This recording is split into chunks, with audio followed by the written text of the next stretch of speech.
Before you scroll, before you decide this is just another motivational video, pause for a second. Because what I'm about to say might challenge something you've believed your entire life. You've been lied to. Not in an obvious way, not in a dramatic conspiracy way, but in a subtle, dangerous way that shaped how you see yourself. You were taught that you are incomplete, that you need more success, more approval, more validation before you're allowed to feel powerful, and you accepted it, quietly. But what if the real reason you feel stuck isn't because you lack talent, money, or opportunity? What if it's because you built your life on a belief that was never true? In the next few minutes, I'm going to dismantle the illusion that's been limiting your confidence, your ambition, and your execution. I'm going to show you why you've been waiting to feel ready, and why readiness was never the requirement. I'm going to explain why confidence does not come from winning, why self-doubt is a learned response, and why the version of you that you're afraid to become is actually the one the world needs. This is not surface-level motivation. This is a shift in operating system. If you stay until the end, you will not just feel inspired, you will see yourself differently. And once you see differently, you move differently. So don't just watch. Listen carefully. Because by the time this video ends, you may never question your worth again. Let's go deeper into something most people never question. You were never missing anything. You just accepted a story that said you were. Think about that carefully. From the moment you were old enough to compare yourself to someone else, a quiet narrative began forming. You looked at grades, you looked at popularity, you looked at money, you looked at talent, and somewhere along the line, you started measuring your worth using external metrics. That's not accidental, that's conditioning. School rewards compliance and comparison. Social media amplifies highlight reels. Advertising is built on one simple psychological trigger: convince you that you lack something, then sell you the solution. If you believe you are incomplete, you will always chase completion outside of yourself. And that chase never ends. Here's the intellectual reality: human worth is not a fluctuating stock price. It is not tied to performance metrics. It is not dependent on applause. It is intrinsic. But we confuse intrinsic worth with external achievement. Achievement is output. Worth is existence. Those are not the same thing. A child doesn't earn worth by walking. They don't earn worth by speaking. They don't earn worth by achieving anything. Their value is assumed. It is unquestioned. Then we grow up, and slowly, a value becomes conditional. You are valuable if you win. You are valuable if you're attractive. You are valuable if you make money. You are valuable if others approve. That shift is subtle but destructive. Because once worth becomes conditional, fear becomes permanent. You're afraid to fail because failure now threatens your identity. You're afraid to try because trying risks exposure. You're afraid to stand out because visibility invites judgment. So you shrink, not because you're incapable, but because you believe you're insufficient. Let's be precise here. Insufficiency is not a fact, it's a narrative. And narratives can be rewritten. Look at people who changed the world. Not from a celebrity perspective, but from a systems perspective. When Steve Jobs was removed from the company he built, the external narrative said he wasn't enough. The board decided he wasn't capable. The media questioned his leadership. But internally, he did not adopt that narrative as identity. He saw it as a circumstance, not a definition. When Michael Jordan was cut from his high school team, that event could have become a permanent label. Not talented enough. That's the story most people would internalize. He didn't. The event remained an event. It did not become identity. That distinction is everything. Most people fuse experience with identity. I failed becomes I am a failure. I was rejected becomes I am unworthy. I lost becomes I am not enough. But experiences are data points. They are not definitions. If you approach your life intellectually like an engineer analyzing a system, you'll see something interesting. Your abilities can improve. Your knowledge can expand. Your skills can compound. Those are variables, but your core worth is not a variable. It is the constant in the equation. And when you misunderstand the constant as a variable, you destabilize the entire system. Psychologically, believing you are not enough creates chronic stress. It activates comparison loops. It keeps you in defensive mode. Instead of building, you're proving. Instead of creating, you're compensating. That drains cognitive bandwidth. Imagine trying to build a rocket while constantly questioning whether you deserve to be in the room. That internal friction reduces output dramatically. Now imagine building from a baseline assumption: I belong here. Energy shifts. You move from survival to creation. Philosophically, this connects to a deeper idea. Your existence itself is statistically extraordinary. Out of billions of possible genetic combinations across generations, you are the one that manifested. The probability of you existing is so astronomically low that calling yourself not enough is almost mathematically absurd. You are the result of uninterrupted survival across thousands of years. That's not accidental weakness. That's accumulated resilience. Yet you judge yourself because you're not at someone else's chapter 20 while you're still writing chapter 3. That's not logic. That's impatience mixed with comparison. Here's the mental shift that changes everything. Stop asking, what do I need to add to become worthy? Start asking, what can I build from the worth I already have? Do you see the difference? One question assumes deficiency. The other assumes capability. Belief is not delusion, it's a strategic advantage. If you believe you are fundamentally inadequate, you will hesitate. If you believe you are fundamentally capable, you will experiment. And experimentation is the birthplace of mastery. Every breakthrough in history came from someone who assumed they were capable enough to try. Not perfect, not guaranteed, just capable. When you internalize that you are always enough, you stop performing for validation. You start operating from vision. Validation seeking is reactive. Vision-driven action is proactive. One depends on applause. The other depends on purpose. And here's something most people miss. Believing you are enough does not mean you stop improving. It means improvement becomes expansion, not compensation. There's a massive psychological difference between building because you're excited and building because you feel broken. One feels like growth. The other feels like survival. When you operate from, I am not enough, you chase outcomes to repair identity. When you operate from, I was always enough, you chase outcomes to explore potential. Exploration is infinite. Riparients, your friends, your family, they can feel which mode you're in. Energy is communicative. Desperation repels.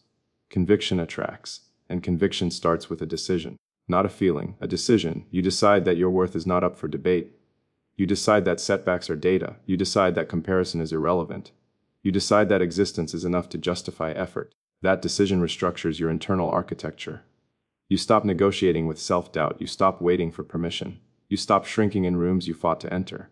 And from there, execution becomes cleaner. Clear belief reduces friction. Reduced friction increases velocity. Increased velocity compounds results. It's not mystical, it's mechanical. The world does not need another person trying to prove they deserve space. It needs people who understand they already do. If you spend your life trying to become enough, you'll never start building at full capacity, because the finish line keeps moving. But if you start from the premise that you are enough, right now, in this moment, imperfect but capable, you unlock something rare. You unlock courage. Courage isn't the absence of fear. It's the refusal to let fear define identity. You don't need to become worthy before you act. You act because you are worthy. That's the reversal most people never make. So here's the thought I want you to sit with tonight. If you truly believed, without hesitation, that you were always enough, what would you attempt? What conversation would you start? What project would you launch? What risk would you take? What version of yourself would you finally allow to exist? Because the barrier was never ability, it was belief. And belief is a choice. You were never missing anything essential. You were only missing the realization.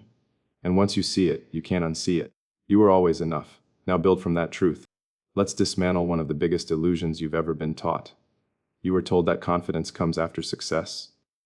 That once you win, once you achieve, once you prove yourself, then you will finally feel powerful. That sounds logical. It's also wrong. Confidence does not come from winning. Winning comes from confidence.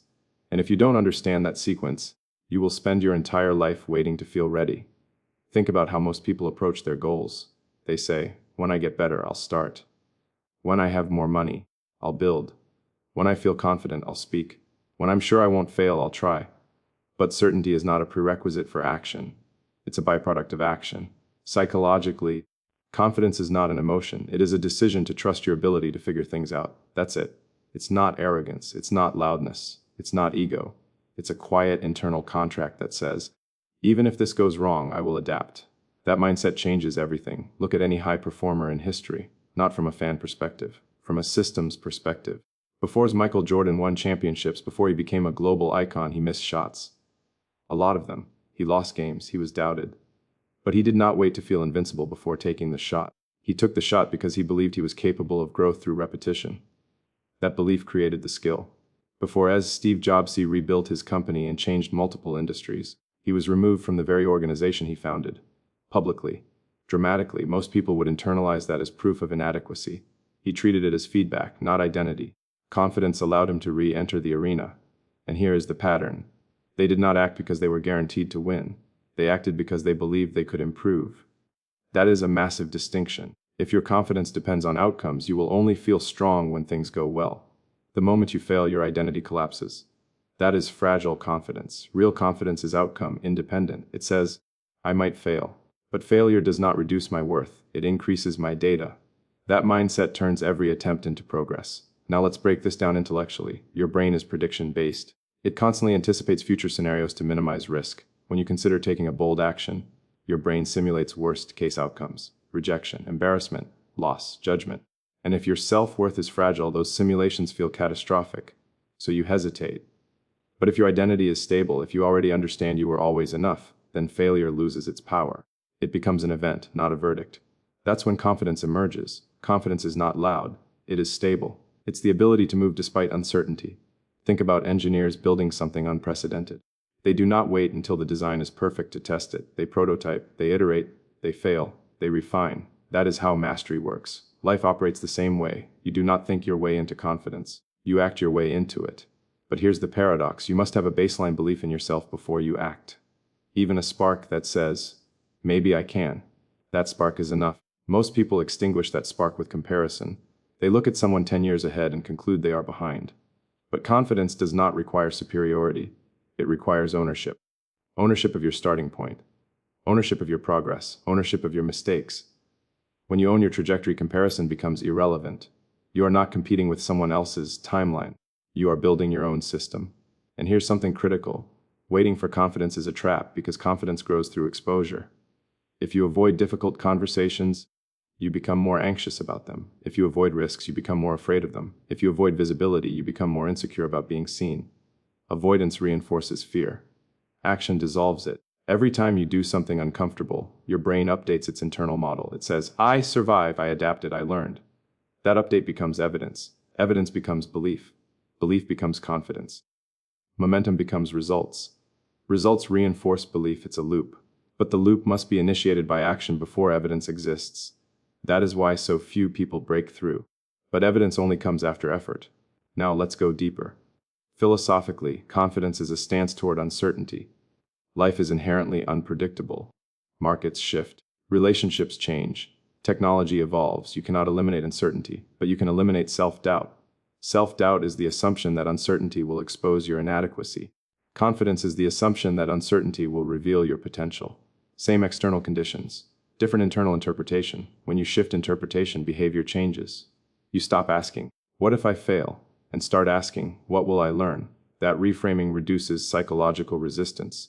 You begin to see challenges as arenas for growth rather than threats to identity. And here is something most people misunderstand. Confidence is not believing you will always win. It is believing you will always respond. You may lose the game. You may lose the deal. You may lose the opportunity. But you will not lose yourself. That is unshakable. And when you operate from that place, your actions become bold. You speak up when others stay silent. You start projects others postpone. You make decisions others overanalyze, not because you are reckless, but because you trust your ability to adjust. Adjustment is power. Rigidity breaks under pressure. Adaptability expands under pressure. Confidence fuels adaptability. Now connect this back to the first principle. If you already understand that you are always enough, then action no longer threatens your identity. You are not trying to prove your worth. You are expressing it. That subtle shift transforms how you move. You stop hesitating at the edge of opportunity. You stop shrinking in rooms where you belong. You stop waiting for external validation to authorize your ambition. You authorize yourself. And that is rare. Most people live in reaction mode. They wait for permission, they wait for praise, they wait for perfect timing. But timing is rarely perfect. Conditions are rarely ideal. Confidence is deciding that imperfect conditions are still sufficient for progress. And once you begin moving, something surprising happens. Your capacity expands. Skills that seemed impossible become manageable. Conversations that felt intimidating become routine. Risks that felt terrifying become calculated. Because exposure builds familiarity. Familiarity builds stability. Stability builds power. Winning then becomes a consequence, not a prerequisite. You do not need trophies to justify belief. You need movement. And movement starts with a decision. The decision that you will act before you feel ready. The decision that discomfort is growth. The decision that failure is information, not identity. That decision rewires your trajectory. You become proactive rather than reactive. You become disciplined rather than doubtful. You become focused rather than fearful. And slowly, the external world begins to mirror your internal certainty. Opportunities appear because you are visible. Connections form because you are engaged. Progress accelerates because you are consistent, not because you waited for confidence, but because you built it. So let me leave you with something to think about. If confidence is created by action, and action is a choice, then what exactly are you waiting for? You do not need to feel powerful to move. You need to move to feel powerful. Take the shot. Make the call. Enter the arena. Confidence is not awarded. It is earned through motion. Act first. Belief will follow. Now let's address something that makes people uncomfortable. Loving yourself is not arrogance. It is responsibility. Most people misunderstand self-love because they confuse it with ego. Ego is loud. Ego needs to be seen. Ego needs to win. Ego needs to dominate the room. Self-love is different. Self-love is quiet certainty. It is the internal agreement that your existence is valid, your potential matters, and your life is not an accident. When you truly understand that you are always enough and when you begin acting with confidence before proof, the natural next step is this: you must treat yourself as someone worth investing in. That is not vanity, that is duty. Let's analyze this logically. If you owned a high-performance machine capable of extraordinary output, would you neglect it? Would you underfeed it, overwork it, insult it, and expose it to constant negativity? Of course not. You would protect it. You would upgrade it. You would maintain it. You would respect its capacity. Yet that is exactly what most people fail to do with themselves. They speak to themselves in ways they would never speak to another human being. They tolerate environments that diminish them. They accept relationships that erode their energy. They abandon their ambitions at the first sign of discomfort. That is not humility. That is self-neglect. Self-love begins with the recognition that you are an asset, not just to yourself, but to the world. There are ideas only you can articulate, problems only you can solve, perspectives only you can offer. When you shrink, those contributions disappear. That is not neutral. That is a loss. Philosophically, every individual is a node in a larger network of human progress. When one node underperforms due to self-doubt, the entire system loses potential output. Your underestimation of yourself does not just limit you, it limits impact. Now let's go deeper into the psychological layer. When you do not love yourself, you operate from scarcity. You seek validation to fill an internal void. You overcommit to please others. You compromise your standards to avoid rejection. But when you genuinely respect yourself, your behavior changes. You set boundaries. You prioritize growth. You choose long-term value over short-term approval. Because boundaries are not walls, they are filters. They allow in what strengthens you and block what weakens you. Without self-love, you accept everything. With self-love, you choose deliberately. This is not selfishness, it is optimization. If you burn out trying to satisfy everyone, you cannot build anything meaningful. If you silence your voice to avoid criticism, you cannot contribute innovation. Look at transformative leaders in history. They were often criticized, misunderstood, questioned, but they did not abandon their vision to maintain comfort.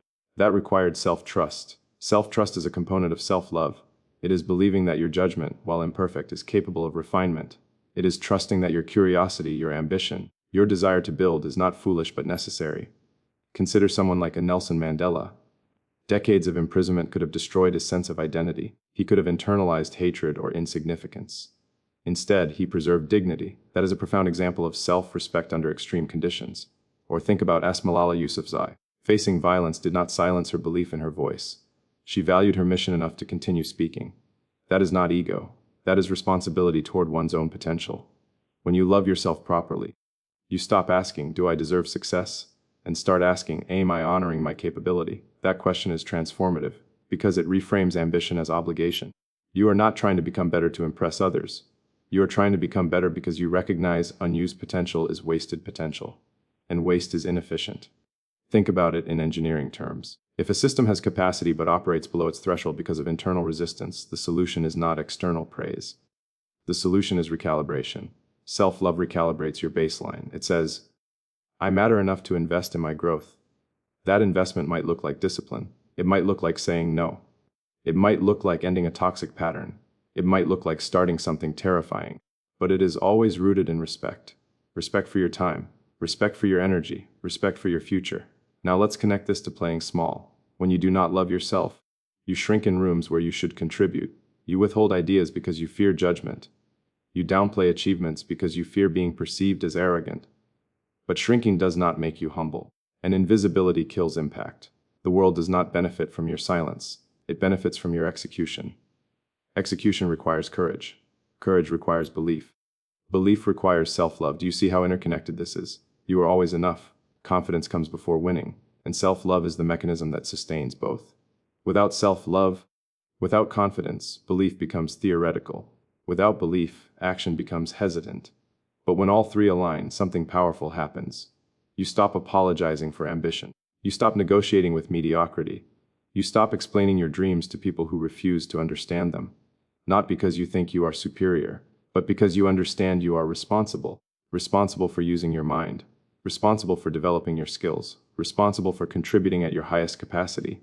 There is also a moral dimension here. If you have the ability to improve your life and influence others positively, choosing not to cultivate that ability is a form of neglect. Not dramatic neglect, quiet neglect. The kind that looks comfortable but feels empty years later. Self-love prevents that future regret. It pushes you to prepare when others procrastinate. It pushes you to train when others relax. It pushes you to think long-term when others chase distraction. Because you value yourself enough to demand excellence from yourself. Excellence is not perfection. It is effort aligned with potential. Now here is the uncomfortable truth. Loving yourself will cost you. It will cost you certain relationships. It will cost you certain environments. It will cost you certain habits. Growth requires separation from what no longer aligns, and that separation can feel lonely. But loneliness and growth is temporary. Regret and stagnation is permanent. When you truly love yourself, you accept short-term discomfort for long-term alignment. You understand that discipline is self-respect in action. You understand that saying no to distractions is saying yes to purpose. You understand that protecting your energy is not rude. It is strategic. And strategy determines outcome. So ask yourself something serious. Are you treating yourself like someone whose future matters? Are you feeding your mind with quality information? Are you training your body with intention? Are you designing your days deliberately? Or are you drifting? Drifting is easy. Ownership is harder. But ownership is powerful. When you take ownership of your growth, you stop blaming circumstances. You stop waiting for rescue. You stop hoping someone will discover you. You build. Because you love yourself enough to build. And here is the final layer. Self-love is not a feeling you wait for. It is a standard you set. You decide that self-disrespect is no longer acceptable. You decide that your time is valuable. You decide that your dreams are valid. You decide that your potential deserves expression. That decision changes posture. It changes tone. It changes choices. And over time, it changes destiny. You were never meant to live small. You were never meant to dim your ambition to make others comfortable. You were never meant to survive quietly when you were capable of building boldly. Loving yourself is not about looking in the mirror and repeating empty affirmations. It is about looking at your life and making disciplined decisions that reflect value. Value yourself enough to grow. Value yourself enough to lead. Value yourself enough to execute. Because if you do not take your potential seriously, no one else will. And if you do, the world cannot ignore you. So here's the question I want you to carry with you. Are you living in a way that proves you love yourself? Or are you settling in a way that proves you doubt yourself? Choose responsibility. Choose growth. Choose yourself. Because self-love is not indulgence, it is the foundation of impact.